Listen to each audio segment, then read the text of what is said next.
Class, ठीक, 12 यानी 12वीं और 6ठी क्लास, 2 क्लास की एनसीईआरटी के बारे में हमें बात करना है। और एक बात यहाँ थोड़ा सा और समझ लीजिएगा कि जिस तरीके से मुख्य परीक्षा में प्रश्न आए हुए हैं, ठीक, इस चैप्टर से मुख्यतः जो प्रश्न हैं वो नगरीकरण को लेकर के हैं, लेकिन नगरीकरण को लेकर के प्रश्न अस्पष्ट तो हैं, लेकिन वर्तमान को उसमें शामिल किया गया है। आगे हम लोग उस पर डिस्कस करेंगे प्रश्न पर और ये समझेंगे कि इसकी प्रकृति क्या है। लेकिन यहाँ आपको जो ध्यान देने वाली बात है वो यही है कि मुख्य परीक्षा में दूसरे वर्ष तीसरे वर्ष प्रश्न पूछे जाते हैं, चाहे वह स्टेट पब्लिक सर्विस कमीशन हो और चाहे वह यूनियन पब्लिक सर्विस कमीशन हो। तो यहाँ पर ध्यान जरूर केंद्रित करना है। दूसरी बात ये है कि ये 2 चैप्टर को मिला करके, जैसा मैंने आपसे कहा, ये पूरा का पूरा सिस्टम है आपका। हम अभी उस पर डिस्कस करेंगे, समझेंगे कैसे है। लेकिन यह भी यहाँ ध्यान देने की आवश्यकता है कि प्रारंभिक परीक्षा में भी जो प्रश्न खासकर आईएएस में पूछे गए हैं वो फैक्ट आधारित नहीं हैं, बल्कि कॉन्सेप्ट आधारित हैं, समझ आधारित प्रश्न हैं। उन प्रश्नों पर हम लोग आगे देखेंगे, चर्चा करेंगे। लेकिन इससे पहले हम लोग थोड़ा सा इसके सिलेबस के बारे में समझ लें, या ये कहें कि हमें क्या चीज़ें इसमें से पढ़नी हैं, इसके बारे में हम थोड़ा समझ लेते हैं। ठीक, कहने का अर्थ ये है कि आपको यहाँ प्रारंभिक परीक्षा में अगर यूपीएससी की बात करेंगे, फिर मैं रिपीट कर रहा हूँ, तो आपको जो प्रश्न मिलेंगे वो कॉन्सेप्ट आधारित मिलेंगे। कुछ प्रश्न ऐसे हैं जो फैक्ट आधारित हैं, लेकिन ज़्यादातर जो प्रश्न पूछे गए हैं वो कॉन्सेप्ट आधारित ही प्रश्न पूछे गए हैं, यानी एनालिसिस आधारित प्रश्न पूछे गए हैं। जैसे एक प्रश्न पूछा गया है और उन्होंने तुलना किया है वैदिक काल और इंडस वैली सिविलाइजेशन को, ठीक, तो आप ये कह सकते हैं कि तुलनात्मक अध्ययन भी यहाँ पर आपको करना आवश्यक होगा। ठीक, इसलिए ये टॉपिक महत्वपूर्ण हो जाता है। रही बात प्रारंभिक परीक्षा, खासकर अगर स्टेट पब्लिक सर्विस कमीशन की बात करते हैं तो यहाँ से ज़्यादातर प्रश्न फैक्ट आधारित ही पूछे गए हैं। तो आपको यहाँ संतुलित काम करना है इस चैप्टर में कि दोनों चीज़ें हमें समझ में आ जाएं। और मैंने शुरुआत में जैसा कि आपसे कहा कि जो मुख्य परीक्षा में प्रश्न पूछे गए हैं वह पूर्णतः, याद रखिएगा, एनालिसिस पर आधारित हैं, इसलिए आपको समझना ही पड़ेगा। और आईएएस में जो प्रश्न मुख्य परीक्षा में पूछे गए हैं वो पूर्णतः एक तरीके से कहें कि वर्तमान प्रासंगिकता को ध्यान में रखते हुए पूछे गए हैं। वहाँ से चीज़ें यहाँ ला करके वर्तमान समय में आपको जोड़ना पड़ेगा, ऐसे प्रश्न पूछे गए हैं। पीसीएस में या स्टेट पब्लिक सर्विस कमीशन, जैसा मैंने आपसे कहा कि जो भी राज्य लोक सेवा आयोग हैं एग्जाम करवाते हैं, उसमें मुख्य परीक्षा में जो प्रश्न पूछे गए हैं वो सीधा सीधा प्रश्न पूछे गए हैं कि नगरीकरण क्या है, या सिंधु घाटी सभ्यता में नगरीकरण के विभिन्न तत्वों पर चर्चा कीजिए, इस टाइप के प्रश्न पूछे गए हैं। तो ध्यान से इसे समझना है, इसीलिए हमने आपको एनसीईआरटी आधारित ही पढ़ाना शुरू किया है और मैं आशा करता हूँ कि आप बेहतर समझेंगे। क्लियर? अब हम लोग अपना सीधा चलते हैं कि आज हमें किन किन पर डिस्कस करना है। जैसा मैंने आपसे कहा कि ये मैंने एक इस चैप्टर के दोनों चैप्टर से ये सोचा कि आप लोगों को थोड़ा जो मशक्क़त है वो कम करनी पड़े, इसलिए हमने ये तैयार किया है और इसी पर बेस्ड रहना है हम लोगों को, या यूँ कहें कि इसी के आधार पर हमें समझना होगा। ठीक, देखिए हमने जैसा कि आपको बताया कि हमें 2 चैप्टर्स पर बात करना है। पहला, आरंभिक नगर सिंधु सड़प्पा या हड़प्पा सभ्यता, जो भी आप कहें, ये आपका कक्षा 6 की एनसीईआरटी का चैप्टर है। उसके बाद जब हम कक्षा 12 की एनसीईआरटी पर आते हैं तो आपको इस नाम से मिलेगा, ईंट, मनके और अस्थियां, हड़प्पा सभ्यता।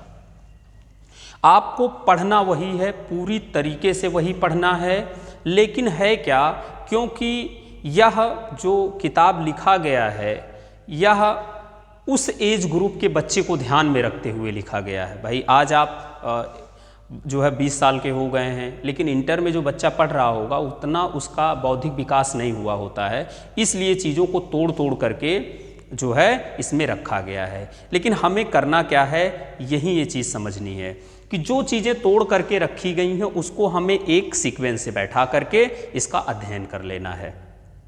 ओके, फिर आइए अब हम लोग पहली पुस्तक पर चर्चा करते हैं, आरंभिक नगर सिंधु या हड़प्पा सभ्यता।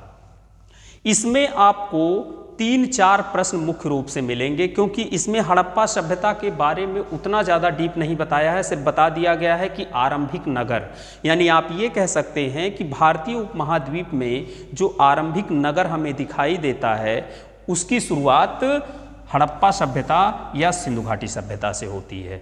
इससे पहले आपको नगर नहीं दिखेंगे, इससे पहले हम लोगों को सिर्फ ग्रामीण संस्कृतियां दिखेंगी, जैसे हम लोगों ने कायथा, जोरवे, बनास, इनाम गांव, इन सब पर हम लोगों ने डिस्कस किया था कल। तो ये पहली बार ऐसा होगा जो कि नगर अस्तित्व में आएंगे। इसमें पहला ही प्रश्न आता है कि सिंधु घाटी सभ्यता की शुरुआत, यहाँ आपको यही देखना है कि सिंधु घाटी सभ्यता की शुरुआत आखिर कब हुई। पहला प्रश्न ये हमारा होगा, हम इस पर आगे डिस्कस करेंगे, लेकिन आज हम इस पूरे के पूरे जो भी हमें कल से समझना है उस पर हम पूरा एक ओवरव्यू आपको दे रहे हैं, ताकि जो हमने आपको किताब उपलब्ध करवाई है एनसीईआरटी की वह बेहतर तरीके से आप पढ़ें और समझ के साथ पढ़ें। मैंने स्टेटस भी लगाया था, आप लोगों को उपलब्ध भी करवाया था कि इसे आप सीक्वेंस वाइज रखने का प्रयास करिएगा। ठीक, दूसरा प्रश्न देखते हैं हम लोग।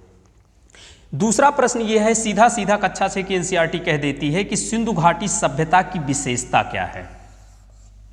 अब यहां समझिएगा, विशेषता यानी क्या, जो विशेष हो यानी अलग हो। तो सिंधु घाटी सभ्यता को अलग कौन बनाता है, उसकी नगरीय व्यवस्था अलग बनाती है उसे। क्यों? क्योंकि हम संस्कृति तो पढ़ के आ रहे हैं, लेकिन यहाँ पर संस्कृति के स्थान पर बच्चा शब्द जो रखा गया है वो रखा गया है आपका क्या, सभ्यता शब्द रखा गया है, यानी सिविलाइजेशन शब्द का उपयोग किया गया है। तो जाहिर सी बात है हमें यह भी प्रश्न ढूंढना होगा कि आखिर संस्कृति क्या होती है, पहला, और दूसरा सभ्यता किसे कहते हैं। क्या दोनों एक ही हैं या दोनों में कुछ अंतर पाया जाता है, यह भी बहुत अच्छा प्रश्न बनता है। क्लियर? इसके पश्चात हम यह देखने का प्रयास करेंगे, जैसा शुरुआत में ही इन्होंने बात किया है, नगर की विशेषता क्या होती है, इस पर हम चर्चा करेंगे कि आखिर बेसिकली नगर किसे कहेंगे आप। कहने का अर्थ यह है कि कौन कौन से ऐसे तत्व मिल करके किसी एक क्षेत्र को नगर के रूप में परिभाषित करते हैं। अब यहां पर आपका टास्क होता है शुरू। आपको यह देखना है कि वर्तमान में जो नगर किसी क्षेत्र को घोषित किया जाता है तो उसके लिए मुख्य तत्व अर्थात कंपोनेंट क्या होते हैं, तब सरकारें उसे नगर के रूप में घोषित करती हैं। जैसे आपने सुना होगा नगर निगम, सुना होगा ये बात, हालांकि हम लोगों ने एनसीईआरटी में पढ़ा है इसे बहुत अच्छी तरीके से कि किस पॉपुलेशन के आधार पर या कौन कौन से ऐसे जो है कंपोनेंट होंगे जिसके आधार पर हम किसी को नगर की संज्ञा दे सकते हैं। नगर पालिका होती है, या आप ये कह सकते हैं कि नगर निगम कहाँ स्थापित किए जाते हैं।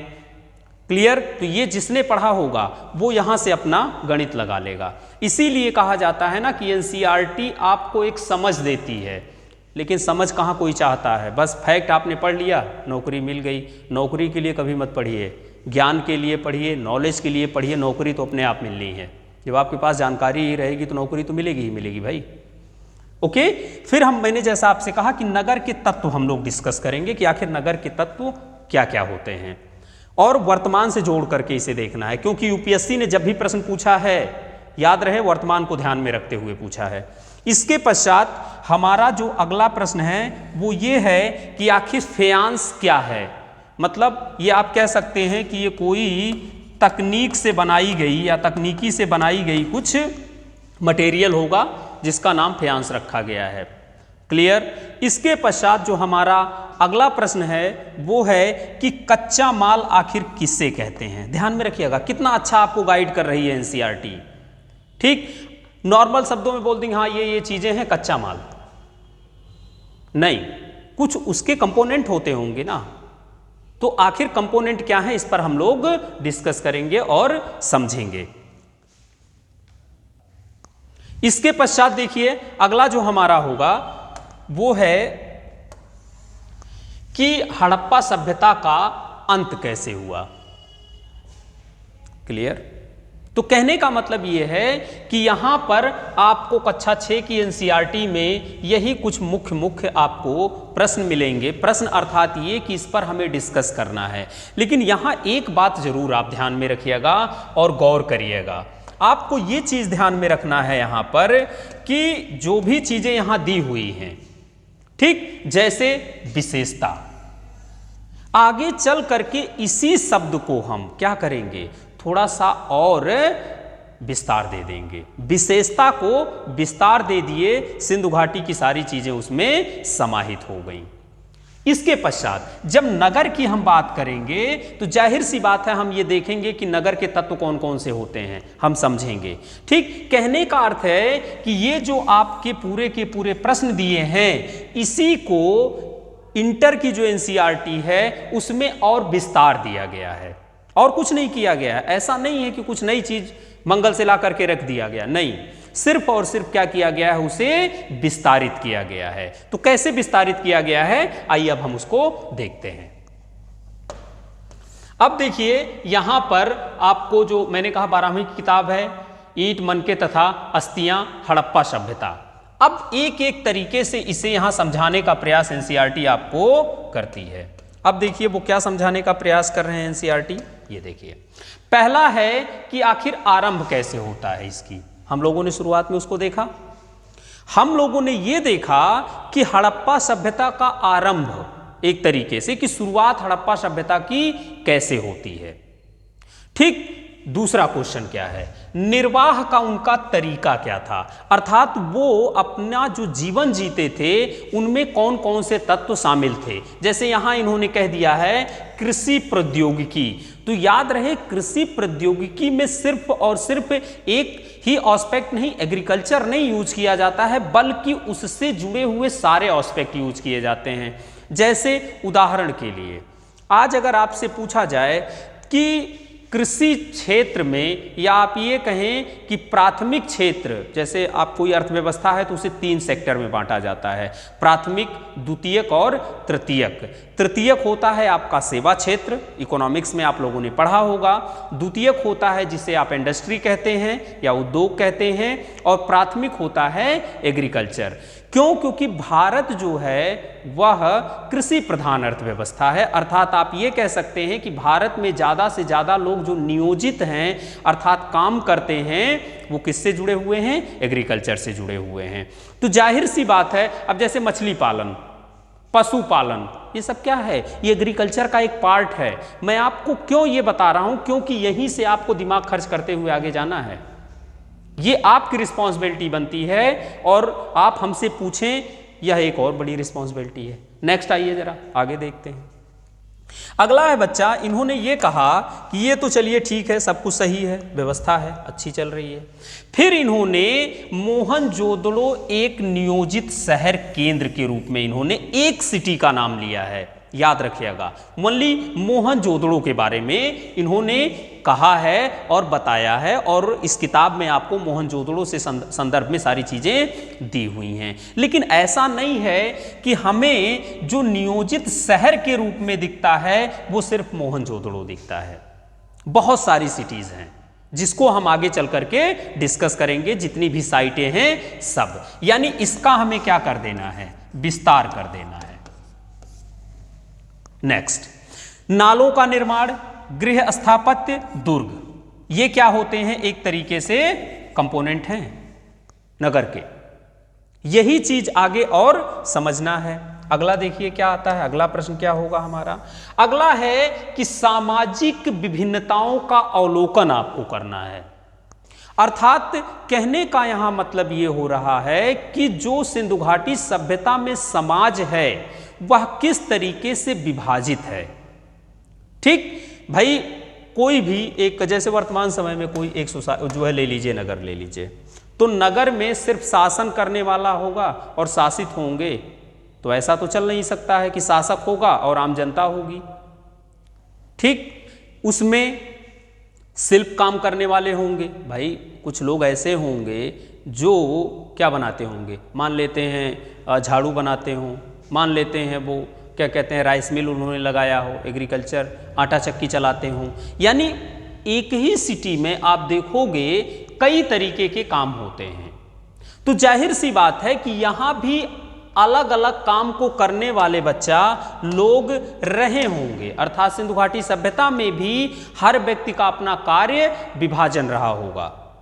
ठीक, इसी के अंतर्गत हम ये देखेंगे, ठीक, कि समाज क्या है, याद रखिएगा इस बात को। अब देखिए, अगर आप समाज की बात कर रहे हैं, यहां पर एक बात मैं स्पष्ट कर देना चाहता हूं, जब समाज पर आप बात करते हैं तो समाज के साथ ही इसमें दो एस्पेक्ट और शामिल हो जाते हैं, धर्म, संस्कृति, ठीक, इसके अलावा खान पान, ठीक, अंत में समाधान। ये भाई किसके लिए, ये सब किसके लिए है? अगर समाज ही नहीं होगा, व्यक्ति ही नहीं होगा, तो फिर इन सब चीजों की जरूरत क्या होगी? सीधा सा मतलब है। तो ये आपको यहां समझना होगा।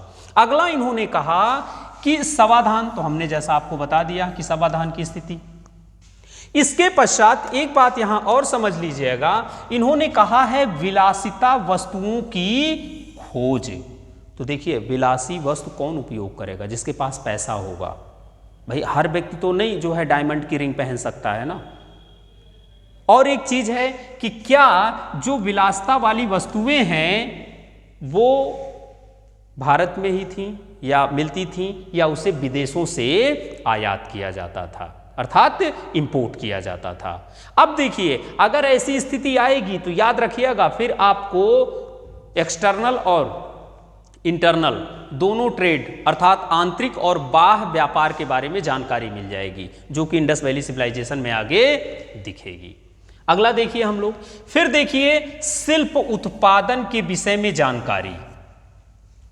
ठीक, हाथी दांत का कुछ बना रहे हैं, एक बात मैं कह रहा हूं, मिट्टी का कोई बर्तन बना रहा होगा, ठीक, या अन्य जो शिल्प से संबंधित काम हो रहे हैं, बर्तन बना रहा होगा, जैसा मैंने कहा, कपड़ा कोई होगा जो कपड़े का कारीगर होगा, कपड़ा निर्माण कर रहा है। क्यों? क्योंकि आपको जैसा कि पता है कि हम लोग ये देख चुके हैं ना कि कपास का प्रोडक्शन तो हो ही रहा है, कपास की खोज हो चुकी है, कपास का उत्पादन हो रहा है, तो जाहिर सी बात है यहाँ पर उसके लिए भी होगा। यानी देखिए, समाज में एक वर्ग होगा जो सिर्फ और सिर्फ क्या कर रहा होगा, शिल्प का काम कर रहा होगा। आपको इंडस्ट्री भी मिलेगी, जैसे मनके बनाने का कारखाना मिल जाएगा, मोहर मिल जाएगी, ये सब क्या है, ये इसी के अंतर्गत आते हैं।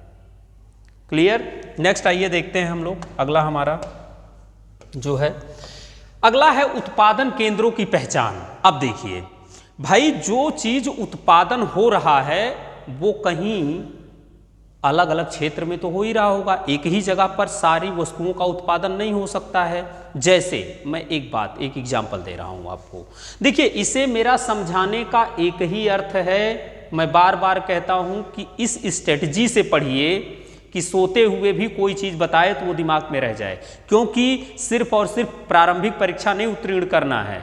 बहुत से ऐसे लोग हैं 20 बार जो है पीटी दे रहे हैं 20 एग्जाम का, मेंस एको बार नहीं निकल रहा है। क्यों? क्योंकि उनके पास नॉलेज फैक्ट तो है, लेकिन एनालिटिकल नॉलेज नहीं है, लिखने की स्थिति नहीं उनको पता है।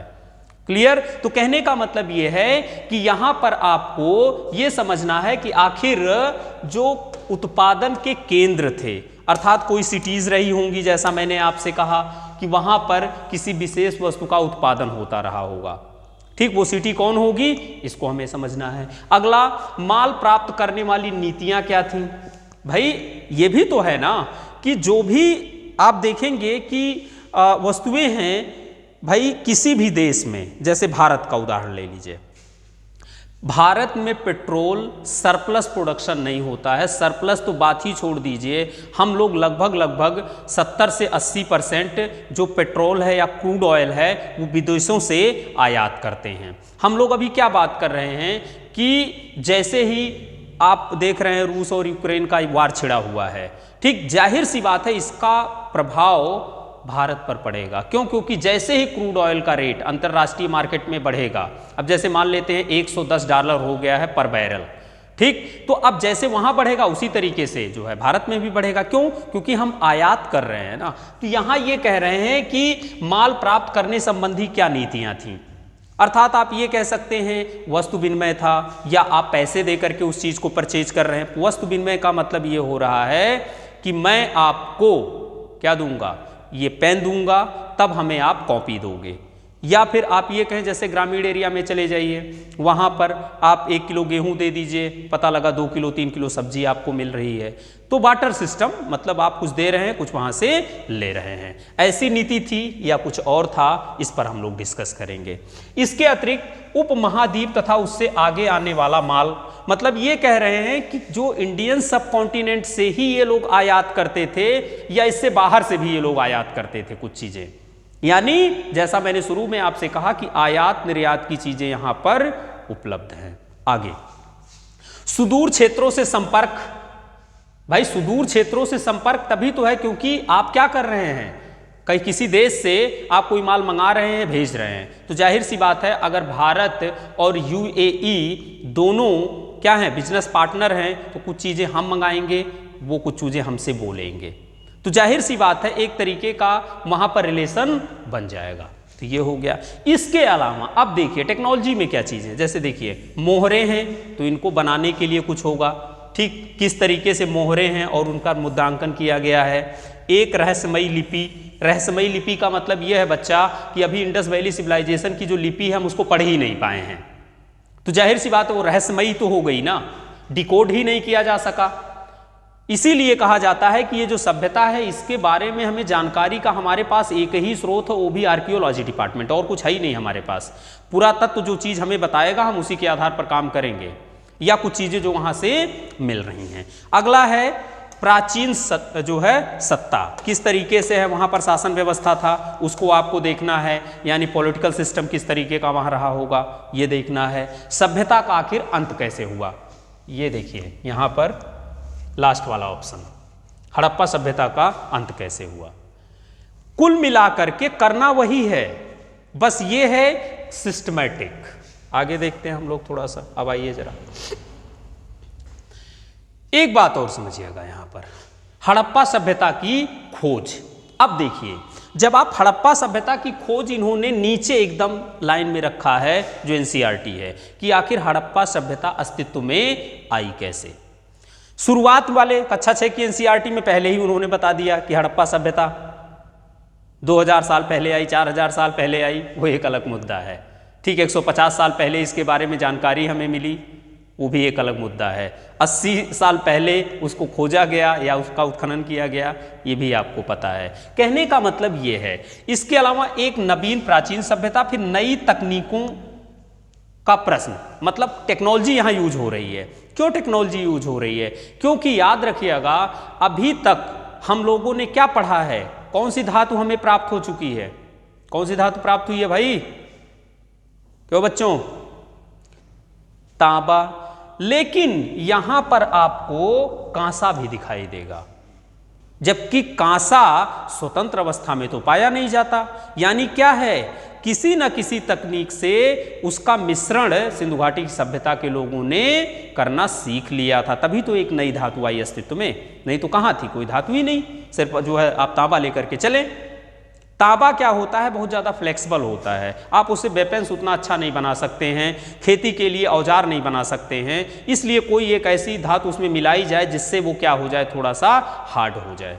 आगे हम लोग देखते हैं अतीत को जोड़कर पूरा करने की समस्या, खोजों का वर्गीकरण या व्याख्यात्मक समस्या। अब देखिए यहां से जो मुद्दा आया है इसी को हमें मेन फोकस पर रखना है। ये तो रहा था क्या जो हम लोग ऊपर अभी डिस्कस कर रहे थे, ये आपके सामान्य प्रश्न हैं, याद रखना है, जो कि एनसीईआरटी आधारित हैं। फिर बोल रहा हूं कि यहां जो भी आप चीजें देख रहे हैं ऊपर, सब आपको तोड़ तोड़ करके ही बताया गया है। लेकिन अंत में हम जब शुरू करेंगे तो इसीलिए मैंने इसे बनाया है और प्रयास ये किया है कि यहीं पर एनसीईआरटी समझने के पश्चात हम लोग एक सीक्वेंस से भी इसे इतिहास को समझ लें, ताकि आपको असुविधा ना हो, ठीक। तो इसमें देखिए हमें जो करना है वो अब हम यहां से शुरू कर रहे हैं, किस तरीके से इसे देखना है।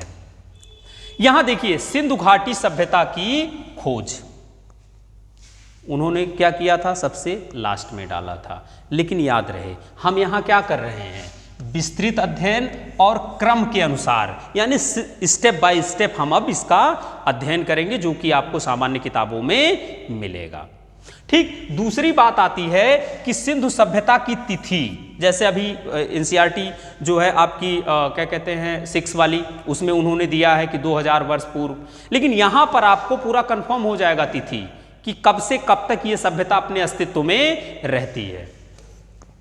ये बताइए क्लियर हो रहा है कि नहीं यहां तक? मैंने तो आज पूछा ही नहीं जी।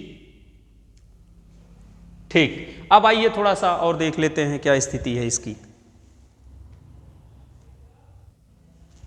अब आगे देखिए इसको, फिर आता है आपका सिंधु घाटी सभ्यता का नामकरण।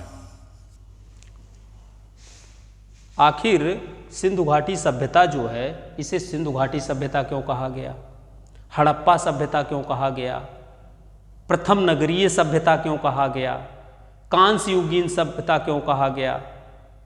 कोई रीजन होगा भाई। किसी एक सभ्यता का इतना सारा नाम है तो जाहिर सी बात है कि वो वहाँ पर वो कंटेंट मिले होंगे जो कि उसे इस नाम से दर्शाते हैं। क्लियर? नेक्स्ट आइए, अगला है विस्तार। ठीक, कि भाई ये जो सभ्यता है इसका विस्तार क्या था, यानी कितने एरिया में, किन किन देशों में यह सभ्यता फैली हुई थी, हमें इस पर चर्चा करना है। नेक्स्ट, सिंधु सभ्यता के प्रमुख स्थल। याद रहे ये स्टेट पब्लिक सर्विस कमीशन, याद रखिएगा, इसके लिए बहुत महत्वपूर्ण है। राज्य लोक सेवा आयोग के लिए तो ये अति महत्वपूर्ण है भाई। क्यों? क्योंकि वो ये लोग यही पूछते हैं कुत्ता कहाँ मिला, बकरी कहाँ मिली, ठीक, डांस करने वाली मूर्ति कहाँ मिली, वृषभ वाला कहाँ मिला, यही चलता है इनका। जो छोटे आयोग हैं खासकर जो राज्य लोक सेवा आयोग हैं, इनकी पहुंच ही यहीं तक है, इससे ज़्यादा ये पूछ भी नहीं सकते हैं। क्यों? क्योंकि हो सकता है भाई मैं किसी के ऊपर टीका टिप्पणी नहीं करूँगा, लेकिन आप ये पूछ करके क्या साबित करना चाह रहे हैं? अरे कुछ लॉजिकल क्वेश्चन पूछिए तो समझ में आए। फैक्ट भर दे रहे हो, फैक्ट भर दे रहे हो, कोई मतलब नहीं है। फिलहाल ये मेरा व्यक्तिगत मानना है, मैं दूसरे को नहीं कुछ कहूँगा। ठीक, अब देखिए अगला, सिंधु सभ्यता की विशेषताएं। फिर आ जाइए वहीं पहले वाले क्वेश्चन में हम लोगों ने डिस्कस किया था। तो भाई जब सिंधु घाटी सभ्यता की विशेषताओं पर हम बात कर रहे हैं तो पहली विशेषता क्या थी? नगरीय जीवन या नगरीय जो है सभ्यता है, ये पूरी तरीके से नगरीय जीवन पर आधारित है, इसलिए यह आवश्यक हो जाती है।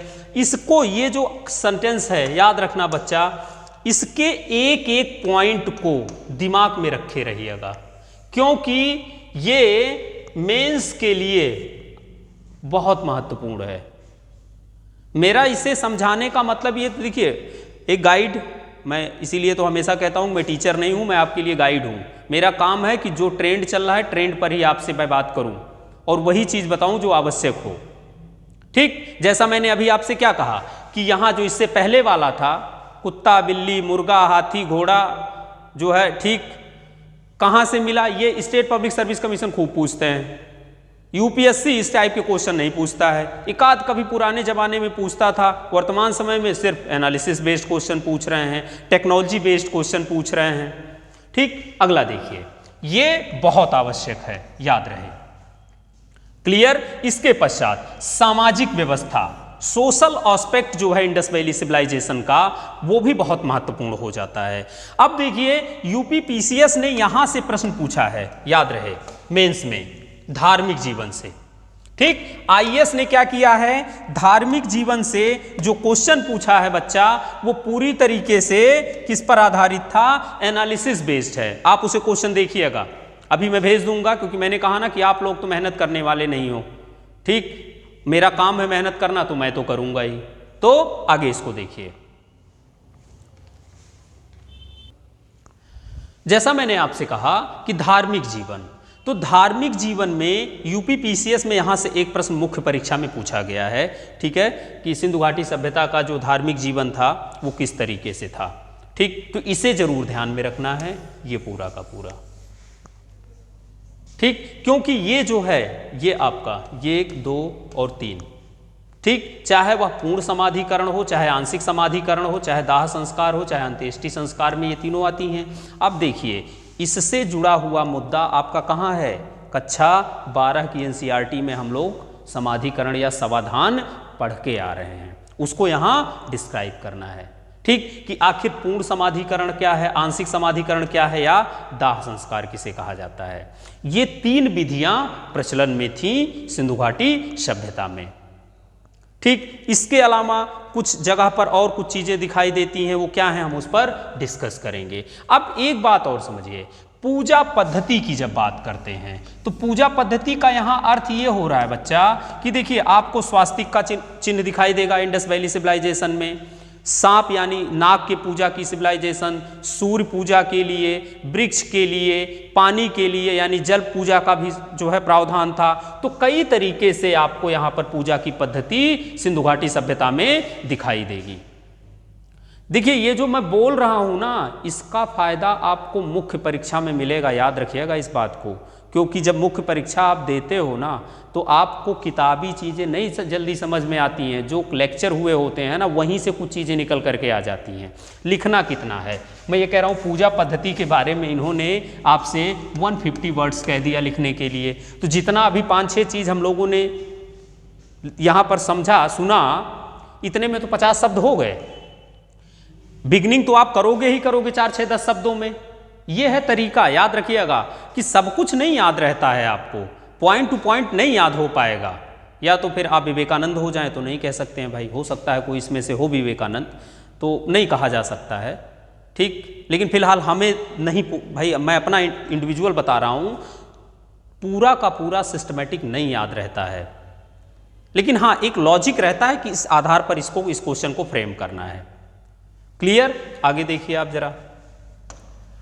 अब देखिए हम लोगों ने वहां पर जो शुरू किया था एनसीईआरटी में, वहां पर हम लोगों ने क्या बात किया था, वहां हम लोगों ने कहा था आर्थिक जीवन के बारे में हम लोग बात कर रहे थे। तो वहां पर उन्होंने क्या किया था, कृषि और उससे जुड़ी हुई गतिविधि दे दी थी। यहाँ क्या मिल गया, पशुपालन मिल गया।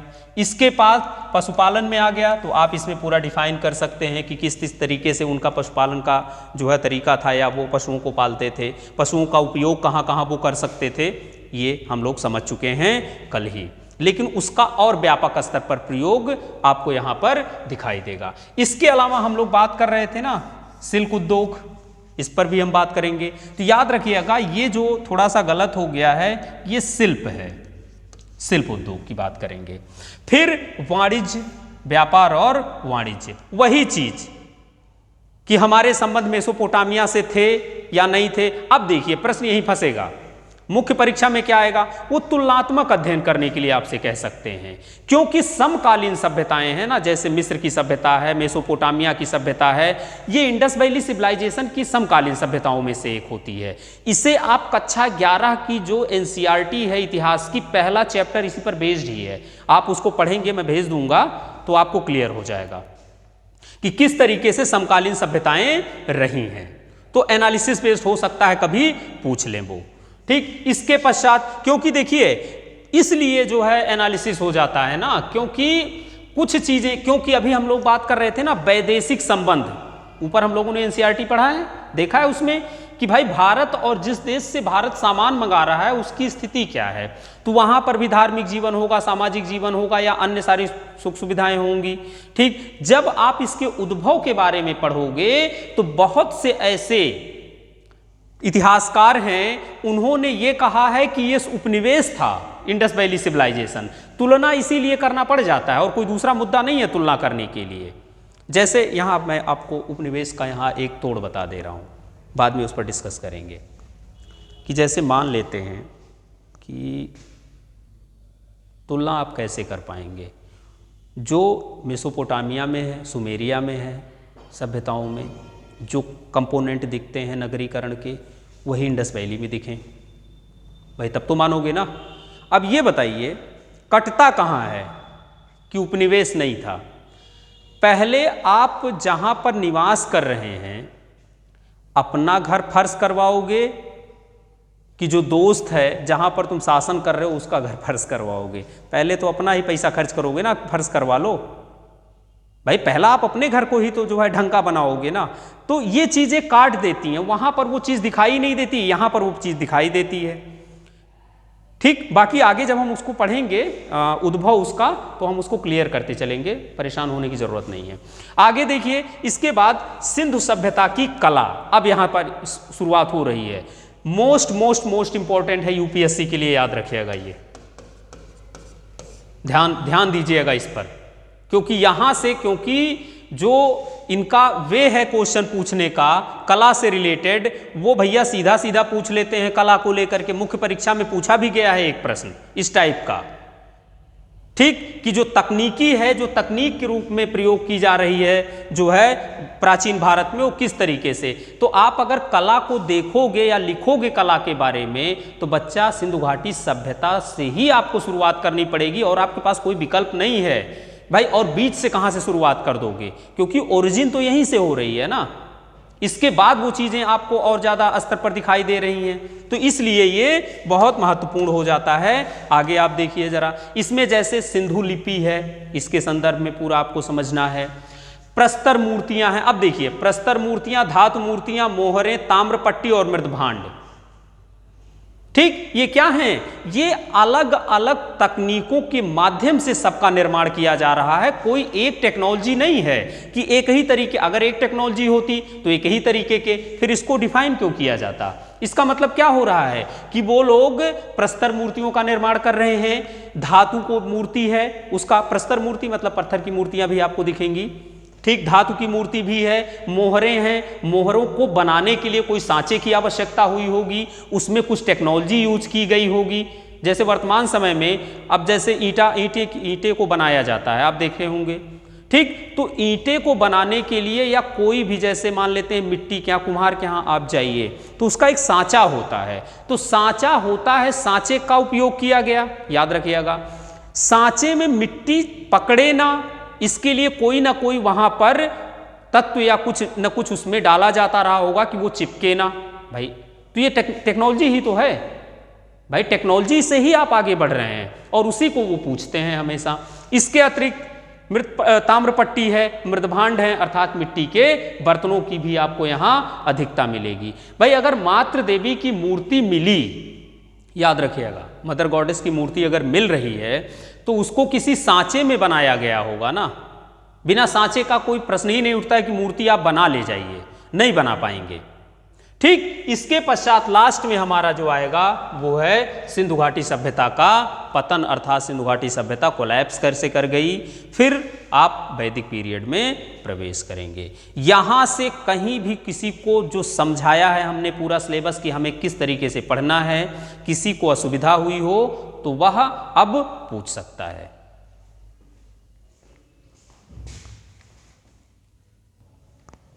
मैं कई बार आप लोगों से ये बात कह चुका हूं कि जब भी आप किसी देश के संदर्भ में बात करें तो अभी से बच्चा आदत डालो, और उससे फायदा आप ही को होना है, किसी और को नहीं होना है, ठीक। देश तुरंत यहां पर राजधानी देख लिया करो कि राजधानी क्या है, इसके अलावा वहाँ की मुद्रा देख लिया करो यानी करेंसी क्या है। इसके अलावा जैसे ही आप यहाँ गए, राजधानी अगर किसी नदी पर स्थित है तो उसका नाम देख लिया करो, ठीक। अगर बहुत और थोड़ा सा वर्क करने की आवश्यकता हो तो उस नदी का उद्गम क्या है ये देख लिया करो।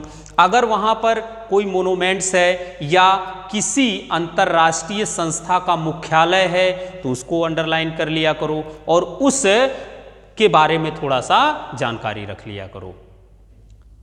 इसी को अवेयरनेस कहा जाता है। आपको पत्रिकाएं दें इससे पहले आप खुद प्रिपेयर रहिए, खुद लिखे रहेंगे तो फायदा मिलेगा, लेकिन वही है लिखे कौन, क्योंकि कलम चलाने में तो हाथ तो दर्द होता ही है।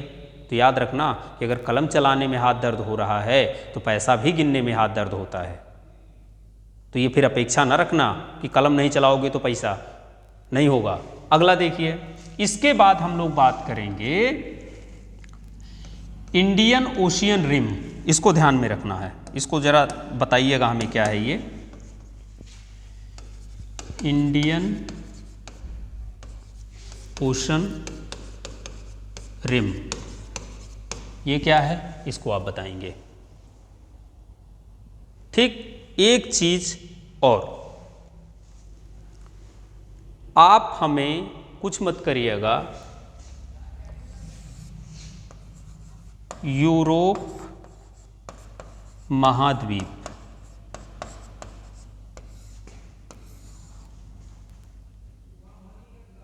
हो गया, यूरोप महाद्वीप से जुड़ी जल संधियां, ये चाहिए हमें, बाकी ऊपर वाला कुछ करो चाहे ना करो। अच्छा ये बताइए, एक जल संधि है कर्च, नाम सुना है इसका? देखो ऐसा लग रहा है कि हमने कुछ शुक्र ग्रह या मंगल ग्रह से कोई चीज उठा करके यहां रख दिया हो। सुना है? गोल कहां है ये?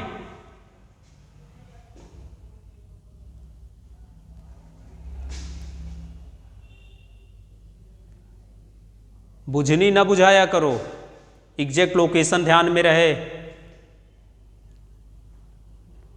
एकदम नहीं, या शादी में अगर कहीं गए होगे तो फिर मैं वही एग्जाम्पल दे रहा हूं, दूल्हा दुल्हन ने कौन सा कपड़ा पहना था ये याद रहता है, पढ़ते समय थोड़ा सा ध्यान दिया करिए। इसीलिए कहता हूं कि अगर आपने उस सागर को, किस किस सागर के बीच में स्थित है, कौन से वो एरिया को डिफाइन कर रहा है, अगर आपने इसको देखा है तो वो कभी नहीं भूलेगा।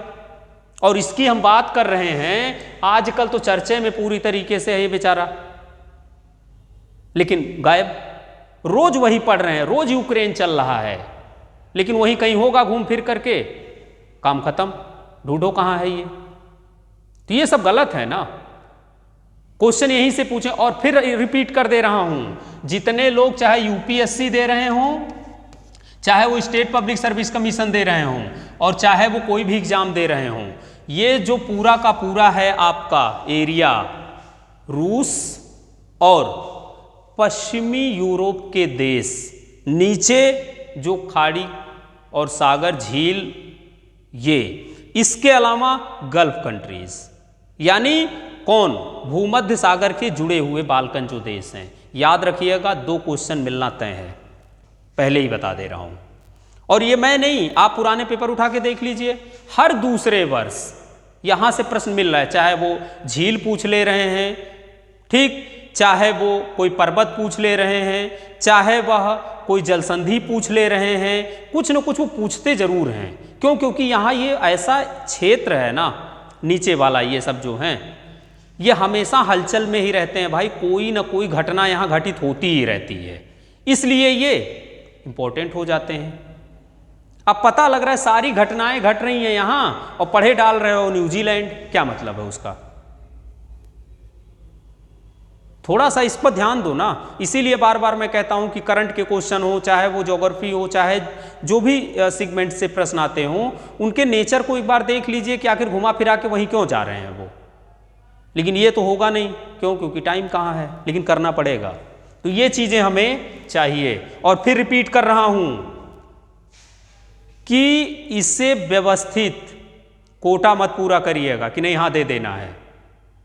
और सब लोगों से मैं कह रहा हूं, क्योंकि देखिए, पढ़ोगे अपने लिए पढ़ोगे, मेरे लिए नहीं पढ़ोगे। यूट्यूब के कीड़ा मत बनिए, प्रयास करिए खुद हो। ठीक, तो आशा करता हूं आप लोग करेंगे, बाकी हम लोग कल आगे शुरुआत करेंगे। ठीक, जिसको कोई तकलीफ हो वो पूछ सकता है, नहीं तो हम लोग कल आगे इस पर डिस्कस करेंगे। ठीक, धन्यवाद।